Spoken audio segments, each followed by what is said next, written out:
எல்லோருக்கும் வணக்கம். இது உங்கள் study with Dharshini YouTube channel. நம்ம இந்த வீடியோல மே மந்த்துக்கான முக்கியமான கரண்ட் அஃபேர்ஸ், இந்த மே மந்த்ல பார்த்த முக்கியமான டாப் கரண்ட் அஃபேர்ஸ் தான் இந்த வீடியோல பார்த்துக்கிறோம். ஸோ 87 கொஸ்டின் இருக்கும் இதுல.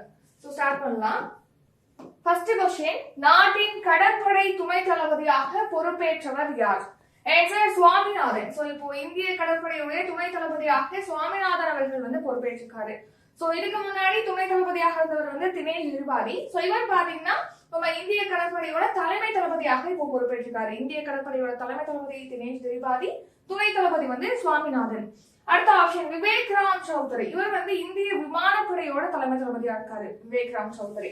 அடுத்து ராணுவத்துடைய தலைமை தளபதியாக இருப்பவர் யாருன்னா மனோஜ் பாண்டே. மனோஜ் பாண்டே ராணுவத்துக்கான தலைமை தளபதியாக இருக்காரு. அடுத்து முப்படைக்கான தலைமை தளபதியாக இருப்பவர் யாருன்னா அனில் சௌஹான். அனில் சௌஹான் முப்படைக்கான தலைமை தளபதியாக இருக்காரு. நெக்ஸ்ட் இரண்டாவது கேள்வி, உலக பத்திரிகை சுதந்திர குறியீடு 2024 இந்தியா எத்தனையாவது இடத்தை பிடித்துள்ளது? ஆன்சர் 159வது இடம். சோ உலக பத்திரிகை சுதந்திர குறியீடு, அதாவது பிரஸ் ஃப்ரீடம் இண்டெக்ஸ். சோ பிரஸ்ஸுக்கான ஃப்ரீடம் எவ்வளவுக்கு இருக்கு, பத்திரிகை சுதந்திரம் எவ்வளவு இருக்கு, அது தொடர்பா ஆய்வு செஞ்சுதான் இந்த அறிக்கை இந்த குறியீடை வெளியிட்டிருக்காங்க.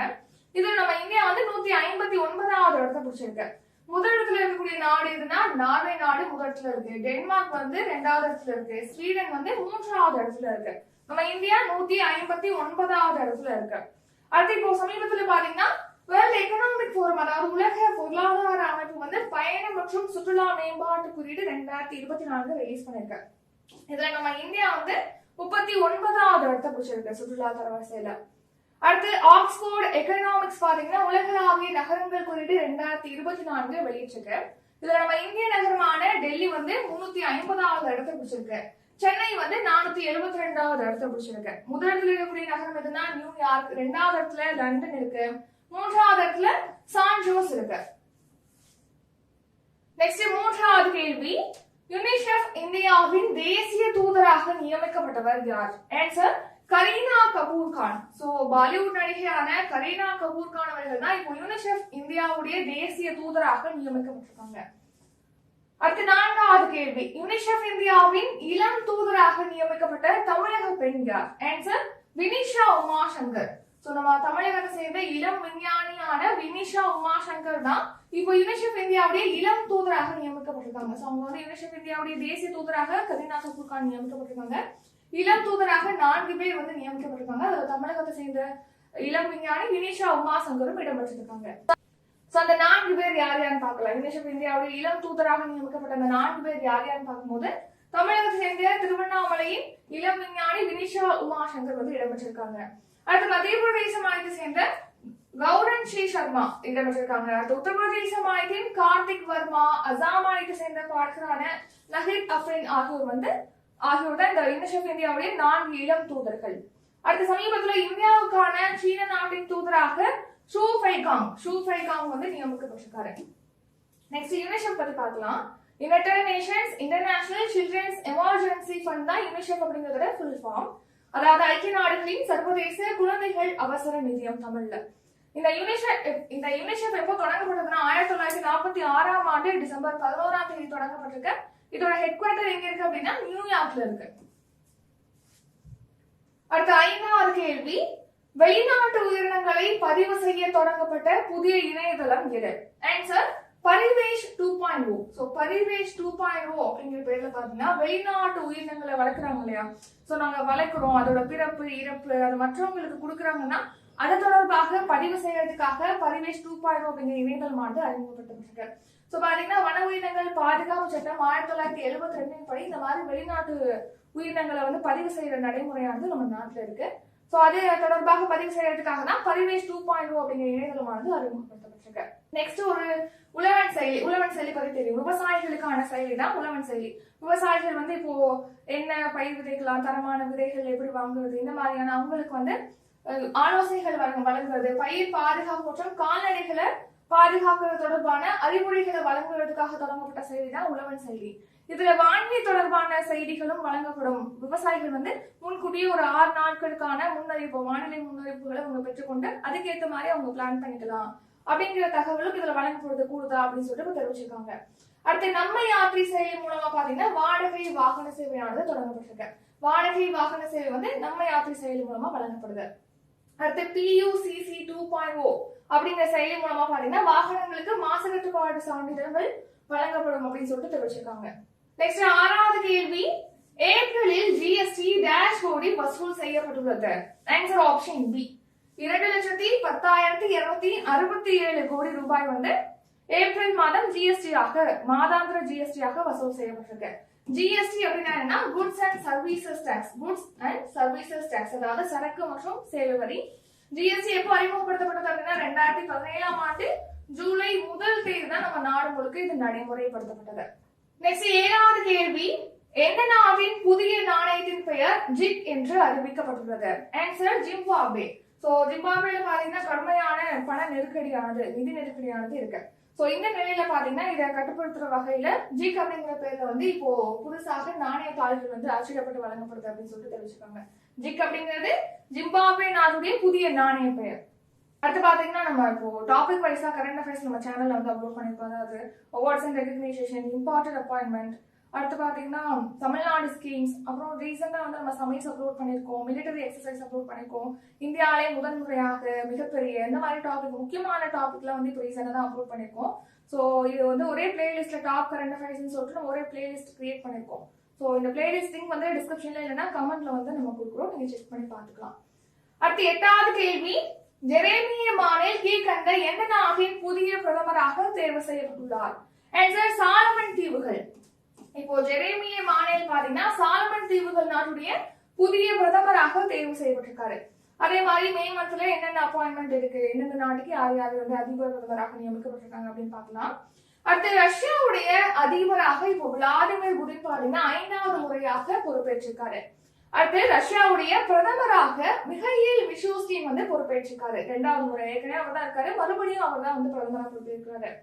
நெக்ஸ்ட் தைவான் நாட்டுடைய புதிய அதிபராக வில்லியம் லாய்சிங்டே வந்து பொறுப்பேற்றிருக்காரு. சிங்கப்பூர் நாட்டுடைய பிரதமராக லாரன்ஸ் வாங் வந்து பொறுப்பேற்றிருக்காரு. குரோஷியா நாட்டுடைய பிரதமராக ஆண்ட்ரேஜ் பிளென்கோவிச் வந்து பொறுப்பேற்றிருக்காரு. ஆண்ட்ரேஜ் பிளென்கோவிச் வந்து பொறுப்பேற்றிருக்காரு. அடுத்து ஈரான் நாட்டுடைய இடைக்கால அதிபராக முகமது முக்பர் வந்து பொறுப்பேற்றிருக்காரு. ஏன் வந்து இடைக்கால அதிபராக பொறுப்பேற்றிருக்காருன்னா இப்போ சமீபத்தில் தான் பார்த்திருப்போம். அஜர்பைஜான்ல ஒரு அணையை திறந்து வைக்கிற நிகழ்ச்சியில பங்கேற்றுட்டு அங்கிருந்து திரும்பிய ஈரான் நாட்டுடைய அதிபரான இப்ராஹிம் ரைசி பாத்தீங்கன்னா வானிலை கோளாறு காரணமாக ஹெலிகாப்டர் விபத்துல இறந்துட்டாரு. சோ இவர் இறந்ததை அடுத்து ஈரான் நாட்டுடைய இடைக்கால அதிபராக முகமது முக்பர் வந்து இப்போ பொறுப்பேற்றிருக்காரு. நெக்ஸ்ட் வியட்நாம் நாட்டுடைய அதிபராக டோலாம் வந்து பொறுப்பேற்றிருக்காரு. லிதுவேனியா நாட்டுடைய அதிபராக இப்போ கிடானாஸ் நவ்சேடே வந்து தேர்ந்தெடுக்கப்பட்டிருக்காரு. அடுத்து 9வது கேள்வி, எந்த நாட்டில் வாழ்ந்த தமிழர்களின் நினைவை போற்றும் வகையில் நடுக்கல் நிறுவப்பட்டுள்ளது? Answer Thailand. சோ பாத்தீங்கன்னா தாய்லாந்துல நம்ம தமிழர்கள் பாத்தீங்கன்னா 2ஆம் உலக போரின் போது வந்து அங்க தாய்லாந்துக்கும் பர்மா, அதாவது இப்போது மியான்மருக்கும் இடையே வந்து ரயில் வழித்தடத்தை அமைக்கிறதுக்கான பணியில வந்து தமிழர்கள் ஈடுபடுத்தப்பட்டாங்க. சோ அதுல பாத்தீங்கன்னா வறுமை, அதிகமான வேலை, இந்த மாதிரியான காரணங்களால அவங்க இறந்துட்டாங்க. சோ அவங்களுடைய நினைவாக அந்த தமிழர்களுடைய நினைவை போற்றும் வகையில தாய்லாந்துல நடுக்கல் நிறுவப்பட்டிருக்கு. அடுத்து 10வது கேள்வி, நிலவின் இருள் பகுதியிலிருந்து மாதிரிகளை சேகரித்து பூமிக்கு கொண்டு வர சாங்கி 6 விண்கலத்தை எந்த நாடு விண்ணில் செலுத்தியுள்ளது? ஆன்சர் சீனா. சீனா தான் நிலவோட தென்துருவம், அதாவது நிலவோட இருள் சூழ்ந்த இடத்துல பாத்தீங்கன்னா அங்குள்ள மாதிரிகளை சேகரிச்சு பூமி கொண்டு வர்றதுக்கு ஆய்வு செய்யறதுக்காக சாங்கி 6 அப்படிங்கிற விண்கலத்தை விண்ணில் செலுத்திருக்கு. இந்த சாங்கி 6 விண்கலம் பாத்தீங்கன்னா லாங் மார்ச் 5Y8 ராக்கெட் மூலமா அனுப்பப்பட்டிருக்கு. சோ இந்த திட்டத்தோட கால அளவு எவ்வளவு, ஆயுட்காலம் எவ்வளவு கேட்டீங்கன்னா 53 நாட்கள் இந்த திட்டத்தோட ஆயுட்காலம். அடுத்து 11வது கேள்வி, ஐக்யூப் கமர் இந்த நாட்டின் செயற்கைக்கோள்? ஆன்சர் பாகிஸ்தான். இப்போ சாங்கி 6 வந்து நிலவோட இது சூழ்ந்த இடத்துல வந்து மாதிரிகளை சேகரிக்கிறதுக்காக அனுப்பப்பட்டிருக்கு சீனானால அப்படின்னு சொன்னோம் இல்லையா? அந்த சாங்கி 6 விண்கலத்துல தான் பாகிஸ்தான் நாட்டுடைய இந்த ஐக்யூப் கமர் செயற்கைக்கோளும் விண்ணில் செலுத்தப்பட்டிருக்கு. இந்த ஐக்யூப் கமர் செயற்கைக்கோள் வந்து நிலவு ஆய்வு செய்யறதுக்காக பாகிஸ்தான் அனுப்பிய முதல் ஆய்வுக்களம். ரொம்ப முக்கியம். அடுத்து 12வது, மெழுகுவர்த்தி மெழுகு மூலம் இயங்கும் ராக்கெட்டை எந்த நாடு விண்ணில் செலுத்தி உள்ளது? Answer Germany. ஜெர்மனி தான் இப்போ சமீபத்துல மெழுகுவர்த்தி மெழுகு மூலமா இயங்கக்கூடிய ராக்கெட்டை வந்து விண்ணில் செலுத்தியிருக்கு. இந்த மெழுகுவர்த்தி மெழுகு மூலமா இயங்கக்கூடிய ராக்கெட்டை தயாரித்த நிறுவனம் எது அப்படின்னா ஜெர்மனி நாட்டின் ஹை இம்பல்ஸ் அப்படிங்கிற நிறுவனம், தனியார் நிறுவனம் தான் இந்த ராக்கெட்டை வந்து தயாரிச்சிருக்க. இந்த ராக்கெட் பாத்தீங்கன்னா பாராஃபின் அல்லது மெழுகு மற்றும் திரவ ஆக்சிஜனை எரிபொருளாக கொண்டு செயல்படக்கூடியது அப்படின்னு சொல்லிட்டு தெரிவிச்சிருக்காங்க. அடுத்து 13வது கேள்வி, இந்திய தண்டனை சட்டம் 1860க்கு மாற்றாக கொண்டு வரப்பட்ட சட்டம் எது? ஆன்சர் ஆப்ஷன் ஏ, பாரதிய நியாய சங்கிதா.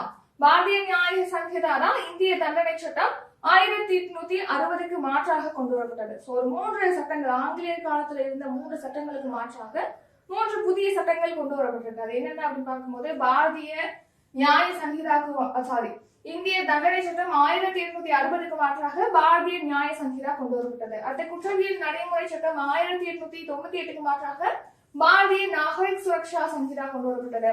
இந்திய சாட்சி சட்டம் 1872க்கு மாற்றாக பாரதிய சாட்சி அதிநியம் கொண்டு வரப்பட்டது. இப்ப எதுக்காக இந்த சட்டம் பத்தி பாக்குறோம்னா, இப்போ பாலியல் வன்கொடுமை மேற்கொள்றாங்களே, பாலியல் வன்கொடுமை அதாவது அந்த பாலியல் வன்கொடுமை செஞ்சவங்க இருக்காங்க இல்லையா, அவங்களுக்கு பாத்தீங்கன்னா குறைந்தபட்சம் வந்து 10 ஆண்டுகள் தண்டனை வழங்கப்படுது. ஆனா இந்த புதுசா கொண்டு வரப்பட்ட இந்த பாரதிய நியாய சங்கிதா சட்டத்துல என்ன கொடுத்திருக்காங்கன்னா, இப்போ கணவனை பிரிந்து இருக்காங்க இல்லையா, அவங்க மீது அந்த கணவர் மேற்கொள்ளக்கூடிய பாலியல் வன்கொடுமைக்கு வந்து 2 to 7 ஆண்டுகளாக தண்டனை வந்து குறைக்கப்பட்டிருக்கு. சோ இது வந்து திருமணமான பெண்களோட உரிமைகளை வந்து பாதுகாக்கக்கூடியதா இல்ல, இது வந்து அரசமைப்பு சட்டப்பிரிவு 14 மற்றும் 15 மீறுவதா இருக்கு அப்படின்னு சொல்லிட்டு உச்ச நீதிமன்றத்துல மனுக்கள் தாக்கல் செஞ்சிருக்காங்க. சோ அரசமைப்பு சட்டப்பிரிவு 14 என்ன சொல்லுது அப்படின்னா, சட்டத்திற்கு முன் அனைவரும் சமம் அப்படின்னு சொல்லக்கூடியதா இந்த அரசமைப்பு சட்டப்பிரிவு 14. 15 அப்படிங்கிறது பாத்தீங்கன்னா, இனம், மொழி, மதம் எந்த ஒரு வேறுபாடுமே இருக்கக்கூடாது. அதாவது இந்தியர் பாத்தீங்கன்னா ஒவ்வொரு இந்தியரும் இனம், மதம், மொழி எதனுமே வேறுபடுத்தி காட்டக்கூடாது அப்படின்னு சொல்லக்கூடியதான் இந்த சட்டப்பிரிவு 15. சோ இது 2 வயலேட் பண்ணுது அப்படின்னு சொல்லிட்டு தெரிவிச்சிருக்காங்க. அடுத்து 14வது கேள்வி, சர்வதேச பெண் விவசாயிகள் ஆண்டாக எந்த ஆண்டு அறிவிக்கப்பட்டுள்ளது?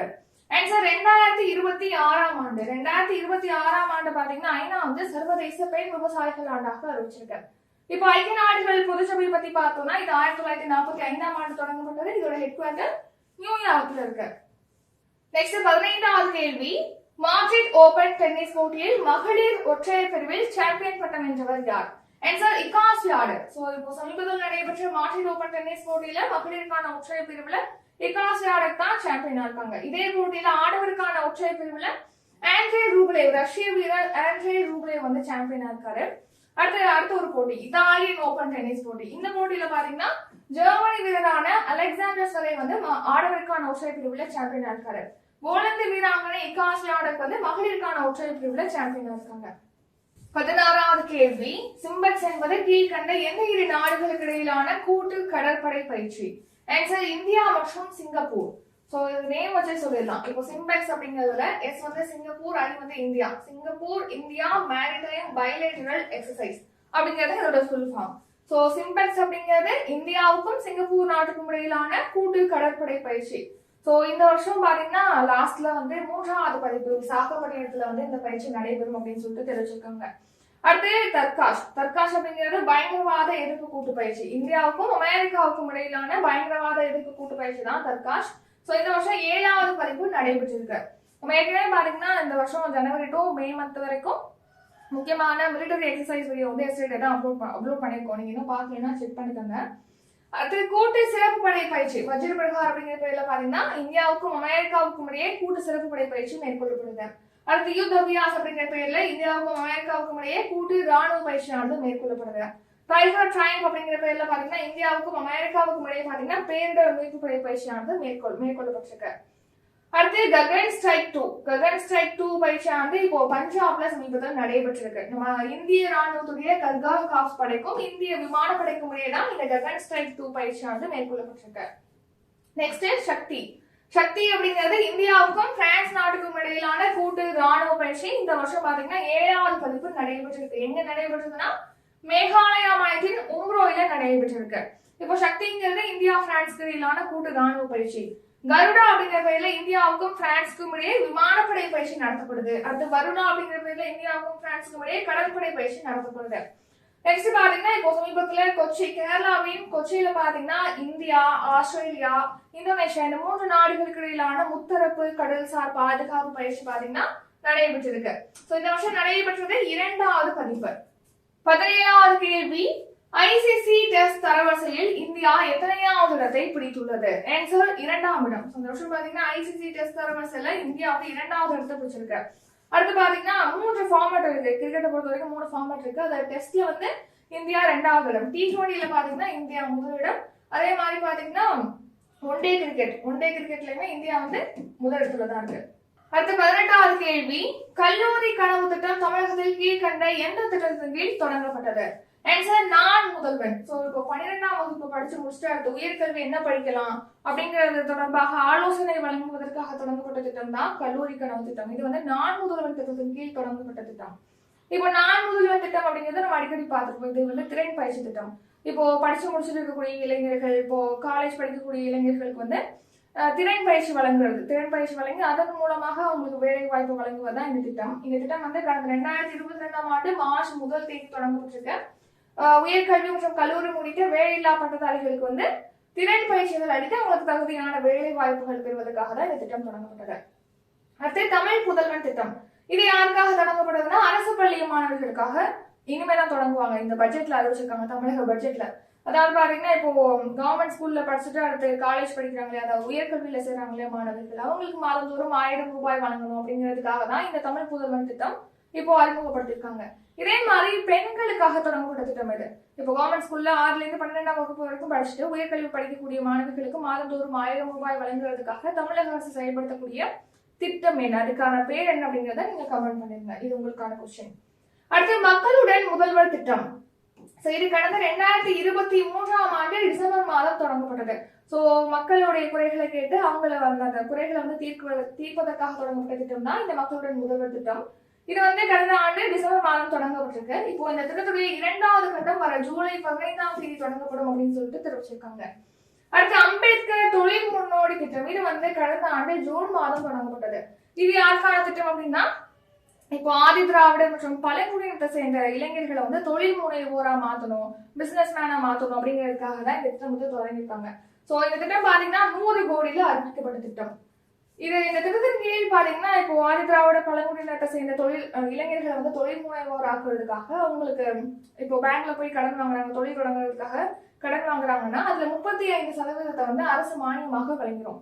65% தொகையில மூலதன தொகைக்குரிய வங்கி கடன்ல 6% வட்டியை வந்து மானியமாக அரசை செலுத்தும். மீதமுள்ளதை மட்டும் நம்ம செலுத்தினா போதும். அடுத்து 19வது கேள்வி, 2023-24ஆம் ஆண்டுக்கான ISL கால்பந்து தொடரில் எந்த அணி சாம்பியன் ஆனது? Answer Mumbai city. Mumbai city அணி தான் இப்போ 2023-24ஆம் ஆண்டுக்கான ISL கால்பந்து தொடர்ல சாம்பியனா இருக்கு. அதே மாதிரி இப்போ சமீபத்தில் இங்கிலாந்தில் நடைபெற்ற பிரீமியர் லீக் கால்பந்து போட்டியில மான்செஸ்டர் அணி வந்து சாம்பியனா இருக்கு, மான்செஸ்டர் சிட்டி அணி. 20வது கேள்வி, உலக புத்தாக்க தொழில் மாநாடு எந்த ஆண்டு சென்னையில் நடைபெற உள்ளது? ஆன்சர் நெக்ஸ்ட் இயர் 2025ஆம் ஆண்டு, அடுத்த வருடம் தான் சென்னையில உலக புத்தாக்க தொழில் மாநாடு நடைபெற இருக்கு. 21வது கேள்வி, சமீபத்தில் எந்த நாட்டில் யோகா அதிகாரப்பூர்வமாக அறிமுகப்படுத்தப்பட்டுள்ளது? ஆன்சர் பாகிஸ்தான். இப்போ ரீசெண்டா பாத்தீங்கன்னா பாகிஸ்தான்ல தான் யோகா வந்து அதிகாரப்பூர்வமாக அறிமுகப்படுத்தப்பட்டிருக்கு. அடுத்து 22வது கேள்வி, மகளிர் T20 உலக கோப்பை கிரிக்கெட் போட்டி எங்கு நடைபெற உள்ளது? ஆன்சர் வங்கதேசம். இந்த வருஷம் பாத்தீங்கன்னா மகளிர் T20 கிரிக்கெட் போட்டியோட 9வது பதிப்பு 9th எடிஷன் வந்து வங்கதேசத்துல நடைபெற இருக்கு. வங்கதேசம் தான் ஹோஸ்ட் பண்ணது இந்த போட்டியை. அடுத்து 23வது கேள்வி, இந்தியாவின் முதல் அரசியலமைப்பு பூங்கா எங்கு திறக்கப்பட்டுள்ளது? ஆன்சர் புனே. மகாராஷ்டிரா மாநிலத்தின் புனேல தான் இந்தியாவின் முதல் அரசியலமைப்பு பூங்காவானது திறக்கப்பட்டிருக்கு. 24வது கேள்வி, இந்திய வானிலை ஆய்வு மையம் எந்த ஆண்டு தொடங்கப்பட்டது? ஆன்சர் 1875ஆம் ஆண்டு தான் இந்திய வானிலை ஆய்வு மையம் தொடங்கப்பட்டிருக்கு. இந்திய வானிலை ஆய்வு மையம் 1875ஆம் ஆண்டு ஜனவரி 15ஆம் தேதி தொடங்கப்பட்டிருக்கு. இதோடைய தலைவராக இருப்பவர் யாருன்னா மிருத்யுஞ்சய் மகோபத்ரா என்பவர் தான் தலைவராக இருக்காரு. இதோட ஹெட் குவார்டர் எங்க இருக்கு அப்படின்னா நியூ டெல்லியில இருக்கு. நெக்ஸ்ட் 25வது கேள்வி, GST மேல்முறையீட்டு தீர்ப்பாயத்தின் முதல் தலைவர் யார்? ஆன்சர் சஞ்சய் குமார் மிஸ்ரா.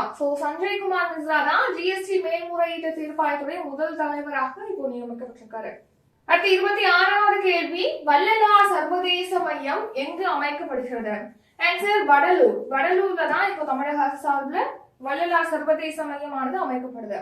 நெக்ஸ்ட் 27வது கேள்வி, கீழ்கண்ட எந்த மாதம் உலகின் அதிக வெப்பமான மாதம் என்று ஐரோப்பிய ஒன்றிய வானிலை ஆய்வு மையம் தெரிவித்துள்ளது? Answer April. இந்த வருஷம் ஏப்ரல் மாதம் தான் உலகின் அதிக வெப்பமான மாதம் அப்படின்னு சொல்லிட்டு ஐரோப்பிய ஒன்றிய வானிலை ஆய்வு மையம் வந்து இப்ப சமீபத்தில் தெரிவிச்சிருக்காரு. 28வது கேள்வி, இந்தியாவில் ஆண்டுதோறும் எத்தனை குழந்தைகள் தலசீமியா பாதிப்புடன் பிறக்கின்றன? ஆன்சர் 15,000 குழந்தைகள். இந்தியாவில் பாத்தீங்கன்னா ஒவ்வொரு வருஷமும் 15,000 குழந்தைகள் வந்து தலசீமியா பாதிப்போட பிறப்பதாக தெரிவிக்கிறாங்க. தலசீமியா அப்படிங்கிறது ஒரு மரபணு குறைபாடு, மரபணு ரீதியிலான பாதிப்பு. சோ இப்போ குழந்தைகளுக்கு பாத்தீங்கன்னா 206 எலும்புகள்ல இருந்துமே எலும்பு மஞ்சள்ல இருந்து ரத்த அணுக்களாக உருவாகும். ரத்த அணுக்கள் வந்து உருவாகும். இந்த ரத்த அணுக்கள் பாத்தீங்கன்னா குறிப்பிட்ட வயதுக்கு அப்புறமா தடைப்பட்டு முக்கியமான எலும்பு மஞ்சள்ல இருந்தா ரத்த அணுக்கள் வந்து உருவாகும். இப்போ இந்த தலசீமியா பாதிக்கப்பட்டவங்க எப்படி இருக்கும் அப்படின்னா, இந்த ரத்த அணுக்கள் உருவாகுறதுல ஒரு வகையான குறைபாடு இருக்கும். அந்த ரத்த அணுக்கள் உருவாகுறதுல பாதிப்பு ஏற்படும். மரபணு ரீதியிலான பாதிப்பு தான் இந்த தலசீமியா. இந்த தலசீமியா பாதிப்புக்குள்ளான குழந்தைகள்கிட்ட பாத்தீங்கன்னா உங்களுடைய உடல்ல போதுமான அளவு ரத்த சிவப்பணுக்கள் வந்து உருவாகாது. நெக்ஸ்ட் வெஸ்ட் நைல் காய்ச்சல். வெஸ்ட் நைல் காய்ச்சல் வந்து இப்போ சமீபத்துல வந்து பரவிதான் நமக்கு 2 நியூஸ்ல பார்த்திருப்போம். இந்த வெஸ்ட் நைல் காய்ச்சல் பத்தி பார்த்தோம்னா, இந்த வெஸ்ட் நைல் காய்ச்சல் வந்து உகாண்டா நாட்டுல வெஸ்ட் நைல் மாவட்டத்துல 1937ஆம் ஆண்டு கண்டறியப்பட்டது. அதனாலதான் இதுக்கு வந்து வெஸ்ட் நைல் காய்ச்சல், அந்த எங்க கண்டறியப்பட்டதோ அந்த இடத்தோட பேரே வந்து இந்த காய்ச்சலுக்கு வச்சிருக்காங்க, வெஸ்ட் நைல் காய்ச்சல் அப்படின்னு சொல்லிட்டு. இதனால பாதிக்கப்பட்டவங்க, இந்த வெஸ்ட் நைல் காய்ச்சலால பாதிக்கப்பட்டவங்களுக்கு என்னென்ன அறிகுறிகள் தென்படும் அப்படின்னா, காய்ச்சல் ஏற்படும். காய்ச்சல் அப்படின்னால காய்ச்சல், தலைவலி, வாந்தி ஏற்படும், உடல் வலி, இதெல்லாம் வந்து வெஸ்ட் நைல் காய்ச்சலால் பாதிக்கப்பட்டவங்களுக்கு ஏற்படக்கூடிய அறிகுறிகள். இது பாத்தீங்கன்னா கியூலெக்ஸ் வகை கொசுக்கள் கடிக்கிறதுனால தான் பரவுது. இதுக்கான தடுப்பூசி இன்னும் கண்டுபிடிக்கல. நெக்ஸ்ட் டெங்கு காய்ச்சல். டெங்கு காய்ச்சல் பத்தி இப்போ நம்ம பார்த்திருப்போம் மே மாதத்துல. அதாவது பிளாவிங் வைரஸ் நோய் கிருமியை கொண்ட ஏடிஸ் எஜிப்டி வகை கொசுக்கள் மூலமாக தான் டெங்கு காய்ச்சலானது பரவுது. டெங்கு காய்ச்சலால பாதிக்கப்பட்டவங்களுக்கு என்னென்ன அறிகுறிகள் தென்படும் அப்படின்னா, வெஸ்ட் நைல் காய்ச்சல் மாதிரியே காய்ச்சல் இருக்கும், அதிகமான காய்ச்சல் இருக்கும். அங்கேயும் தலைவலி பார்த்தோம், இங்கேயும் தலைவலி இருக்கு. அடுத்து கண்களோட பின்புறத்துல வலி ஏற்படும், மூட்டு வலி இருக்கும், வாந்தி, அங்கேயும் பார்த்தோம் வாந்தி, இங்கேயும் வாந்தி இருக்கு. நெக்ஸ்ட் தோல்ல தடிப்புகள் ஏற்படும். இதெல்லாம் வந்து டெங்கு காய்ச்சலால் ஏற்படக்கூடிய அறிகுறிகள். இதுக்குமே இன்னும் தடுப்பூசி கண்டுபிடிக்கல. அடுத்து பிளிட் வகை கரோனா தொற்று. இப்போ நம்ம சமீபத்துல பாத்தீங்கன்னா இப்போ கரோனா தொற்று அதிகரிச்சுட்டு வருது அப்படின்னு சொல்றாங்க. சோ அந்த கரோனா தொற்று வந்து பிளிட் வகை கரோனா தொற்று வந்து அதிகமா பரவிட்டு வருது அப்படின்னு சொல்லிட்டு தெரிவிச்சிருக்காங்க. இந்த புதிய பிளிட் வகை கரோனா தொற்று பாத்தீங்கன்னா ஒமைக்ரானுடைய துணை வகை சப்வேரியண்டான KP2 வைரஸ்னாலதான் ஏற்படுது அப்படின்னு சொல்லிட்டு தெரிவிச்சிருக்காங்க. சோ இந்த பிளிட் வகை கரோனா தொற்றால் பாதிக்கப்பட்டவங்களுக்கு என்னென்ன அறிகுறிகள் ஏற்படும்னா, இது ஒமைக்ரானுடைய சப்வேரியண்டால தான் ஏற்படுதுன்னு சொன்னோம். ஒமைக்ரானுக்கு என்ன அறிகுறிகள் ஏற்படும், ஒமைக்ரானால பாதிக்கப்பட்டவங்களுக்கு என்ன அறிகுறிகள் ஏற்படுமோ அதேதான் இதுக்கும் ஏற்படும் சொல்லியிருக்காங்க. சோ என்ன அறிகுறிகள் பார்க்கும்போது தொண்டை புண் ஏற்படும். தொண்டையில புண் ஏற்பட்ட என்ன இருக்கும், நமக்கு இருமல் வரும், அந்த மாதிரி இருக்கும். சோ இருமல் ஏற்படும், குமட்டல், அதாவது வாந்தி, அதுக்கு பதிலா குமட்டல். அடுத்து சோர்வு, தலைவலி ஏற்படும், தசை அல்லது உடல் வலி ஏற்படும், சுவை அல்லது வாசனை, நமக்கு வாசனை தெரியாது, சுவையோ வாசனையோ தெரியாது அப்படின்னு சொல்லி தெரிவிச்சிருக்காங்க. அடுத்து 29வது கேள்வி, உலகின் முதல் ஏஐ அடிப்படையிலான ராஜதந்திரியின் பெயர் என்ன? Answer Victoria she. சோ உக்ரைன்ல தான் இப்போ உலகிலே பாத்தீங்கன்னா முதல் முறையாக ஏஐ அடிப்படையிலான ராஜதந்திரி அறிமுகப்படுத்தப்பட்டிருக்கு. அதோட பேர் வந்து விக்டோரியா ஷீ. அடுத்து நம்ம எஸ்டே கரண்ட் அஃபேர்ஸ்ல பார்த்திருப்போம். வடகிழக்கு மாநிலங்கள்ல முதல் முறையாக அசாம் மாநிலத்துல பாத்தீங்கன்னா ஏஐ ஆசிரியர் வந்து அறிமுகப்படுத்தப்பட்டிருக்கு. அதோட பேர் வந்து ஐரிஷ். ஐரிஷ்னு பார்த்தோம்னா கேரளால தானே ஏஐ ஆசிரியர் வந்து ஐரிஷ் அறிமுகப்படுத்துறாங்க அப்படின்னு சொல்லி கேட்பீங்க. அதே நேம்ல தான் இங்கேயும் அறிமுகப்படுத்திருக்காங்க. கேரளாலையும் ஐரிஷ் நேம்ல தான் அறிமுகப்படுத்திருக்காங்க, அசாம்லையும் ஐரிஷ் அப்படிங்கிற நேம்ல தான் அறிமுகப்படுத்திருக்காங்க. 30வது கேள்வி, உலகின் எத்தனையாவது மிகப்பெரிய சூரிய சக்தி உற்பத்தியாளராக இந்தியா உருவெடுத்துள்ளது? ஆன்சர் 3வது. சோ உலகிலே பாத்தீங்கன்னா 3வது மிகப்பெரிய சூரிய சக்தி உற்பத்தியாளராக நம்ம இந்தியா உருவெடுத்திருக்கு. நெக்ஸ்ட் 31வது கேள்வி, 2022 வெளிநாடுகளில் உள்ள நமது குடிமக்களிடமிருந்து அதிக தொகை பெற்ற முதல் நாடு எது? ஆன்சர் நம்ம இந்தியா தான். இந்தியா பாத்தீங்கன்னா இப்போ வெளிநாடுகள்ல ஒர்க் பண்றாங்க இல்லையா, வெளிநாடுகள்ல ஒவ்வொரு நாட்டிலையும் படிச்சுட்டு வெளிநாடுகள்ல போய் ஒர்க் பண்ணி அவங்களுடைய வீட்டுக்கு, அவங்களுடைய தாயகத்துக்கு வந்து பணம் அனுப்புறாங்க இல்லையா. சோ அந்த வகையில பார்க்கும்போது எந்த நாட்டை சேர்ந்தவங்க அவங்களுடைய தாயகத்துக்கு அதிகமா பணம் அனுப்பியிருக்காங்க அப்படின்னா நம்ம இந்தியாவை சேர்ந்தவங்க தான். நம்ம இந்தியா தான் அதிகமா வந்து தாயகத்துக்கு பணம் அனுப்பியிருக்கு. வெளிநாடுகள்ல ஒர்க் பண்றவங்க இந்தியாவுக்கு அனுப்பியிருக்காங்க. சோ இந்தியாவுக்கு பாத்தீங்கன்னா கடந்த 2022 இந்தியர்கள் வெளிநாடுகள்ல இருந்து எவ்வளவு அமௌண்ட் வந்து தாயகத்துக்கு அனுப்பியிருக்காங்க அப்படின்னு பார்க்கும்போது 111.22 பில்லியன் டாலர் வந்து அனுப்பியிருக்காங்க. சோ முதன்முறையாக வெளிநாடுகள்ல இருந்து தாயகத்துக்கு அனுப்புற பணமானது 100 பில்லியன் டாலரை கடந்து சாதனை படைச்சிருக்கு. அடுத்து 2வது இடத்துல மெக்சிகோ இருக்கு, 3வது இடத்துல சீனா இருக்கு. 32வது கேள்வி, கோவிஷீல்டு தடுப்பூசி இந்தியாவில் எந்த நிறுவனத்தால் தயாரிக்கப்பட்டது? ஆன்சர் சீரம் இந்தியா நிறுவனம். சோ கோவிஷீல்டு தடுப்பூசி அப்படிங்கிறது பாத்தீங்கன்னா இப்போ சமீபத்துல இந்த தடுப்பூசினால ஒரு பெரிய ஒரு இதே வந்து ஏற்படுச்சு. என்னன்னா இந்த கோவிஷீல்டு தடுப்பூசி செலுத்திட்டவங்களுக்கு வந்து ரொம்ப அரிதான அறிகுறிகளான அந்த ரத்த உறைதல் ஏற்படும் அப்படின்னு சொல்லிட்டு தெரிவிச்சிருக்காங்க. சோ அதனாலதான் நம்ம கோவிஷீல்டு பத்தி பாக்குறோம். கோவிஷீல்டு அப்படிங்கிறது நம்ம இந்தியாவில தான் கோவிஷீல்டு. ஆக்சுவலா பாத்தீங்கன்னா வேக்சர்வியா அப்படிங்கிற பேர்ல ஆஸ்ட்ராஜெனகா நிறுவனமும் ஆக்ஸ்போர்ட் பல்கலைக்கழகமும் இணைந்துதான் இந்த தடுப்பூசியை வந்து தயாரிச்சிருக்காங்க கரோனாவுக்கு எதிராக. இந்த தடுப்பூசி நம்ம இந்தியாவில கோவிஷீல்டு அப்படிங்கிற பேர்ல இந்தியாவின் சீரம் இந்தியா நிறுவனத்தால தயாரிக்கப்பட்டிருக்கு. அடுத்து கோவேக்சின் வந்து பாரத் பயோடெக் நிறுவனத்தால் தயாரிக்கப்பட்டது. 2024ஆம் ஆண்டு T20 உலகக்கோப்பை போட்டியில் முதன்முறையாக எந்த அணி பங்கேற்கிறது? Answer Uganda. சோ பாத்தீங்கன்னா இந்த வருஷம் நடைபெற இருக்கக்கூடிய T20 உலகக்கோப்பை போட்டியில ஃபர்ஸ்ட் டைம் வந்து உகாண்டா அணி இப்பதான் முதன்முறையா T20 உலகக்கோப்பை போட்டியில உகாண்டா அணி வந்து பங்கேற்குது. இந்த வருஷம் இந்த T20 உலகக்கோப்பை போட்டி ஆண்களுக்கான T20 உலகக்கோப்பை போட்டியோட 9வது பதிப்பு அமெரிக்கா மற்றும் மேற்கிந்திய தீவுகளை நடத்தப்பட இருக்கு. அதே மாதிரி பெண்கள் உலகக்கோப்பை போட்டி வந்து வங்கதேசத்துல 9வது பதிப்பு நடைபெற இருக்குன்னு சொல்லி பார்த்தோம் முன்னாடி, ஞாபகம் வச்சுக்கோங்க. அடுத்து 34வது கேள்வி, இந்தியாவிலேயே முதல் ஹைபிரிட் கிரிக்கெட் மைதானம் எங்கு அறிமுகப்படுத்தப்பட்டுள்ளது? Answer option A Himachal Pradesh மாநிலம். இமாச்சல பிரதேச மாநிலத்தின் தரம்சாலால தான் இந்த இந்தியாவின் முதல் ஹைபிரிட் கிரிக்கெட் மைதானமானது அறிமுகப்படுத்தப்பட்டிருக்கு. அதாவது ஹைபிரிட் மைதானம்னா இப்போ நார்மல் மைதானம் அப்படிங்கிறது இயற்கையான புல்வெளியை கொண்டிருக்கும். ஹைபிரிட் மைதானம் அப்படின்னா இந்த இயற்கையான புல்வெளி பிளஸ் அதோட சிந்தட்டிக் ஃபைபர் புல்வெளி மைதானமும் சேர்த்திருப்பாங்க, புல்வெளியும் சிந்தட்டிக் ஃபைபர் புல்வெளி. அடுத்து 35வது கேள்வி, காற்றிலிருந்து கார்பன் டை ஆக்சைடை பிரித்தெடுக்கும் உலகின் மிகப்பெரிய ஆலை எங்கு அமைக்கப்பட்டுள்ளது? ஐஸ்லாந்து. ஐஸ்லாந்து நாட்டுலதான் இப்போ காற்றுல இருந்து கார்பன் டை ஆக்சைடை மட்டும் பிரிச்சு எடுத்து அதை பூமியில பாத்தீங்கன்னா பாறை வடிவ செய்வதற்கான ஒரு ஆலை வந்து நிறுவப்பட்டிருக்கு. எங்க? ஐஸ்லாந்துல. சோ இந்த ஆலையோட பேர் என்ன அப்படின்னா மமோத் அப்படிங்கிற பேர்ல தான் இந்த ஆலையோட பேர் வந்து மமோத். இதை நிறுவியது பாத்தீங்கன்னா சுவிட்சர்லாந்து நாட்டை சேர்ந்த கிளைன்பாக்ஸ் ஏஜி அப்படிங்கிற நிறுவனம் தான் இந்த ஆலையை வந்து நிறுவியிருக்கு. 36வது கேள்வி, உலக பணக்கார நகரங்களின் பட்டியலில் எந்த நகரம் முதலிடத்தை பிடித்துள்ளது? Answer New York. அமெரிக்காவின் நியூயார்க் தான் உலக பணக்கார நகரங்கள் பட்டியலில் முதலிடத்தை பிடிச்சிருக்கு.